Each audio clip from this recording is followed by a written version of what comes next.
Ponte Pêncil Padre Matias Michelisa. Os distritos de Ouro e Rio Capinzal, na terceira década do século XX, pertenciam ao município de Campos Novos, de vasto território envolvendo o Planalto Catarinense e o Vale do Rio do Peixe. Um fator que dificultava a vida da população dos mesmos, principalmente dos moradores da margem direita do Rio do Peixe, era a falta de conexão entre os dois povoados, uma vez que apenas o serviço de balsa e botes era disponível para o transporte de pessoas e produtos de um lado para o outro. No lado do Rio Capinzal havia a estrada de ferro, inaugurada em 20 de outubro de 1910.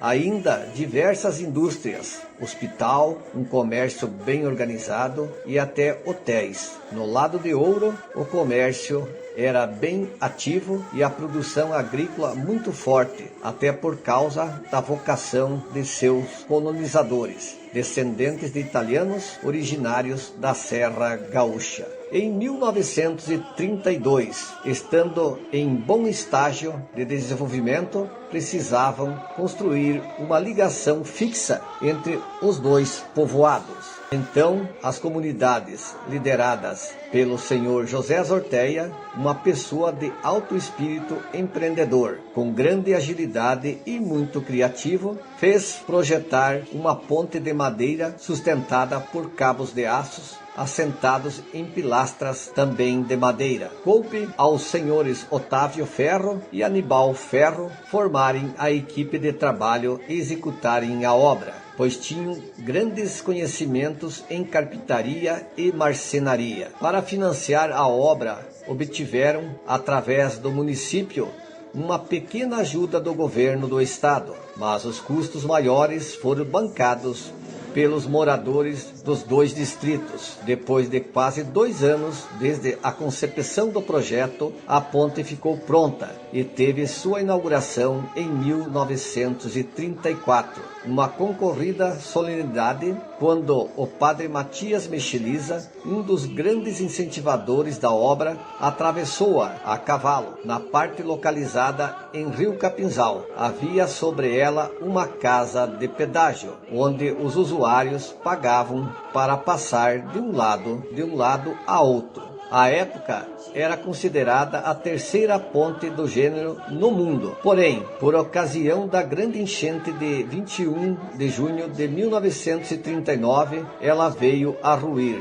pela força das águas do Rio do Peixe, que agiram inclusive a Rua da Praia, hoje Rua Governador Jorge Lacerda, e a Felipe Schmidt, o local onde se situa a Praça Pio XII, foi totalmente inundado. Fora uma enchente sem precedentes. Também houve alagamento na área central de Capinzal e Ouro. Mas nossa comunidade, muito unida e determinada, contratou um responsável técnico, o engenheiro austríaco Máximo Azinel, que também teve o apoio do prático, o australiano Antônio Ouseman, e conseguiram construí-la agora com pilastras de concreto e com um vão central de 84 metros e 50 centímetros e ainda parte de extensão imóvel.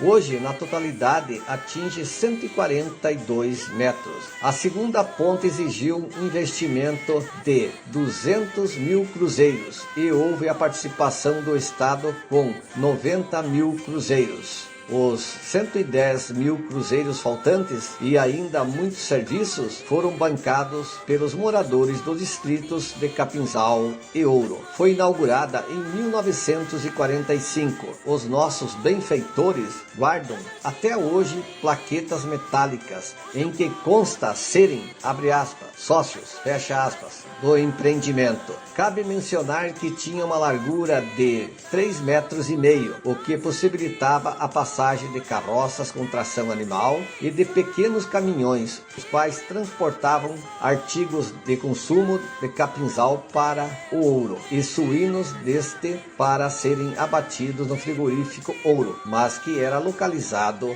em Rio Capinzal, ali próximo da estrada de ferro. Alguns anos depois da inauguração da ponte Irineu Bornhausen, a chamada, abre aspas, Ponte Nova, fecha aspas, inaugurada em 6 de janeiro de 1956. A pista da Ponte Pêncil foi estreitada, ficando na largura atual, apenas permitindo-se a passagem de pedestres. Na enchente de 7 de julho de 1983, ela foi parcialmente destruída, sendo reconstruída pela ação dos prefeitos de Capinzal, Celso Farina, e de Ouro, Domingos Antônio Boff, o Mingo. Entretanto, na segunda metade do ano de 1984, pouco tempo após a sua construção, o violento vendaval seguido de ciclone atingiu a área central de Ouro, levando parte da cobertura de alumínio do Ginásio Municipal de Esportes André Colombo e derrubando a ponte. Foi uma cena horrível. A cidade escureceu no meio da tarde. Virou tudo noite. Vieram fortíssimas rajadas de vento. O ar frio misturava-se ao quente. Formava redemoinhos. As pessoas se agarravam aos postes e mesmo aos pneus dos carros estacionados na rua Felipe Schmidt para não serem levadas pela sua força. E num dado momento, os cabos laterais de segurança foram rompidos. A plataforma de madeira foi lançada ao ar, sentido sul-norte, até a altura do topo das duas colunas altas que sustentavam os cabos de aço. Com o represamento do vento, foi tanta força exercida que as pilastras de concreto se quebraram ao meio, na altura da plataforma, caindo tudo dentro do Rio do Peixe. Custou-me acreditar que isso tivesse acontecido. Presenciei a cena da janela da sala do pré-escolar da escola Prefeito Silvio Santos, para onde corri quando percebi que vinha a escuridão. Preocupei-me porque esta era uma casinha de madeira ao lado do prédio principal da escola. Com calma, incentivei as crianças da professora Neuza Bonamigo, abre aspas, brincarem de se esconder, fecha aspas, debaixo de suas mesinhas. Formulei uma brincadeira de nos escondermos, pois tive medo de que a edificação também desabasse sobre eles. A professora logo entendeu o que eu estava fazendo e o porquê. Eu apontava o dedo para a janela, sugerindo que fosse olhar sem as crianças notarem aquele cenário desolador. Fazia sinais e ela não imaginava a cena de horror que se passava lá fora. Eu não queria que as crianças se assustassem, mas entendeu que algo se passava e alojou os pequenos sob suas mesinhas. Evitamos que as crianças percebessem o que se passava. Felizmente, nada de mal lhes aconteceu. Alguns minutos depois, a ocorrência de chuva, um aluno nosso e o filho de uma professora, nossa colega, estavam sobre a ponte, mas conseguiram escapar de cair no rio ou serem atingidos pelos materiais da ponte. Caíram fora das águas. Tudo terminou bem, mas as águas subiram e levaram todas as madeiras embora. De novo, no ano seguinte, 1985, foi reconstruída com o aproveitamento das bases dos pilares e a fixação dos pórticos de sustentação dos cabos de aço sobre essas. Fizeram furacões verticais nas pilastras restantes e conseguiram, abre aspas, chumbar, fecha aspas, as colunas sobre elas. Tudo ficou bem novamente.